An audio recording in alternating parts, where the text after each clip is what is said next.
Everyone, and happy Wednesday.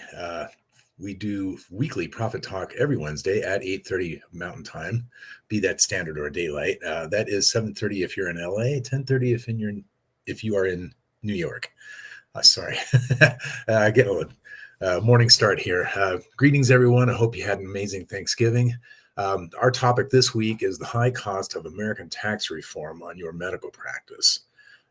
Now, if you're wondering what is that tax reform, let me enlighten you a little bit. At the end of 2017, right around Christmas, in fact, there was a new law put into effect by Congress and signed by the president at the time, and that basically overhauled the tax system in a number of dramatic ways. We're going to discuss some of those and the effects that it has on small businesses and medical practices in particular. So it's kind of a topical time to be doing this because the parties that were in power in the executive and the Senate branches of government are back in power or coming back into power next month. And there might be some background questions in your mind as well. What does that mean for you and your business? And probably going to do a series of these. So I want to talk this week about how tax reform has actually cost people in middle America and even upper middle America more money than they realize. So I'm going to go ahead and let's throw our first slide up here. So the first thing that's very important for small business people across this great land of ours is the qualified business income deduction. There's a section 199 in the IRS code that had to do with domestic production, but they modified that with tax reform to provide a 20% deduction for small businesses. But there are a number of conditions on that. Some of them are the number of W-2 employees you have, things of that nature. But what it basically does is that provided that you qualify, you are actually able to write off 20% of the net income of your business after all expenses, including the wages that you take from it. So, but there are conditions. And as this shows, there are I think there's 7 or 9, an odd number of major categories of SSTB, specialized service or trade business. I'm in one as an accountant. Physicians are as well. Accountants, I believe, architects. I don't remember the entire list, and it's not important. The thing is that you and I are in this, and what it means to you is that your 20% is based on a certain ceiling of net income that you make. If you go over that net income in a phase out amount of $100,000, it is gradually reduced. And when it gets to the point where you're over the ceiling, you don't get the qualified business income deduction at all. So I'm pointing this out because it's important to understand that this looks really good, but you may not qualify for it, particularly if you're growing your practice to the $500,000 point. And by $500,000, I'm talking about net after all expenses. So I would imagine that would be as a gross revenue figure, probably over $1 million. And it depends and that would be if you have an amazing low overheads, I should say. So, but the thing is to remember that if you're new in practice, you're still at S corporation status, you're making a couple, maybe $300,000 a year, you're in pretty good shape. But as your business increases, keep in mind this qualified business income deduction actually goes away for you. I think I've got the amounts on the next slide here. I do not, but I will tell them to you. So, married filing joint. If your net income exceeds $383,900, you're in the phase out area. And I don't remember the exact math, but it drops a certain even number of $1,000 per $5,000 of income until you get to $483,900. at which point you lose the deduction entirely. So moving on to the next thing then, clumsy segue here, but forgive me. Biggest thing that has affected middle American homeowners, and that is quite a substantial percentage of the voters and other citizens of our country, is the shift on the standard deduction. If you have been working for over 7 or 8 years, or filing taxes for that long, you may recall the Form 1040 used to have a thing called personal exemptions on it. And it was generally around $4,000 per person.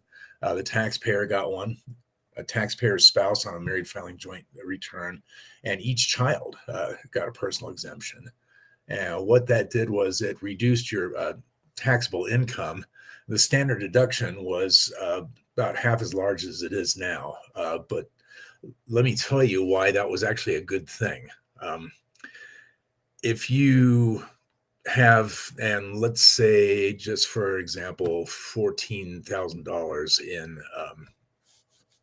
mortgage interest reported, if you have a standard deduction of $12,000, you're actually going to be able to itemize, because the additional $2,000 puts you over the point where the itemized deduction is higher than the standard deduction. And many people did itemize. There were other Schedule A itemized deductions available. Unreimbursed employee expenses was an example. That's gone away. They have also put ceilings on the amount of mortgage value that you're able to write off. There's a ceiling at $750,000, after which you are unable to write off your interest. So the same scenario, and now you're looking at, and last year the standard deduction for married filing joint was I want to say 29,200. Yeah, that's right. Of course, obviously, if your interest is less than that, and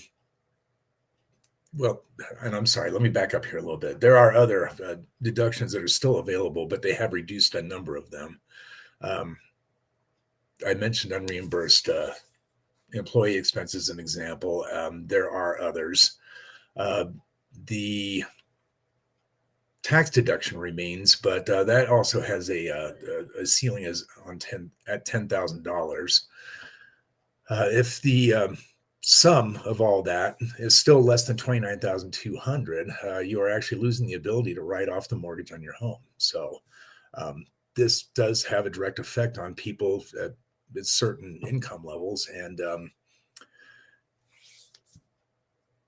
certainly in our own home, I mentioned it here, our mortgage is such that we would be writing that off if the tax reform hadn't been put into place. So hopefully I've made that clear. I know I'm kind of stumbling on this a little bit, but the important thing to remember is that they have more than doubled the standard deduction, and that has eliminated itemized deductions for all but a handful of American tax filers. 92% of 1040s filed in the United States do not have a Schedule A attached. And that actually can have a negative effect on your tax return. Now let's move on to here. I want to wrap up on what I started talking about at the beginning, which is the fact that the people in power come January 3rd and January 20th are basically similar to the people that were in power when the TCJA was passed. As you can see, I'm using the abbreviation for Tax Cuts and Jobs Act of 2017. What that means, two things that are super important to understand is one, when they put tax reform into place, it's set to sunset and all its conditions are repealed as of December 31st, 2025, in the absence of new legislation. Now, you may be thinking, as I'm kind of leading you down this path, that it's possible that it will be renewed because the people that put it into place in the first place are back. And it's likely, but it's also possible that some portions of it may be put into place and not others, particularly the qualified business income deduction. That's the thing that I think we're all going to be sweating over the next 12 months. So, um, bottom line, there are changes on the horizon. The big one is basically a forced change in 12 and a half months. Something's got to happen. And I cannot tell you that I have a crystal ball and I can tell you what, but I can say this. There are things you can do to prepare for um, what might possibly be coming. One is to just be proactive in as many ways as possible with your tax planning. Having a professional business advisor that works with you side by side, that's constantly staying updated on tax law, is going to be critical in this next year. And I'm hopeful over the next several weeks to kind of continue to touch on this subject, and tell you ways in which we're going to be able to help you to keep as much of your hard-earned money in your pocket as possible. So with that, if you have any questions about any of this, we're coming to you live on 3 streams, or you might be watching this on replay. That's fine. We're on YouTube and Facebook as well as LinkedIn, and all 3 of those have some sort of a comments or direct message function.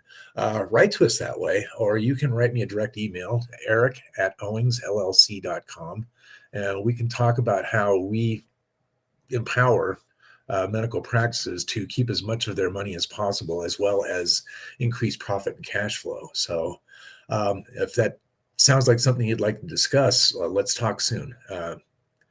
We hope you are, again, had an amazing Thanksgiving and having a happy Wednesday this week.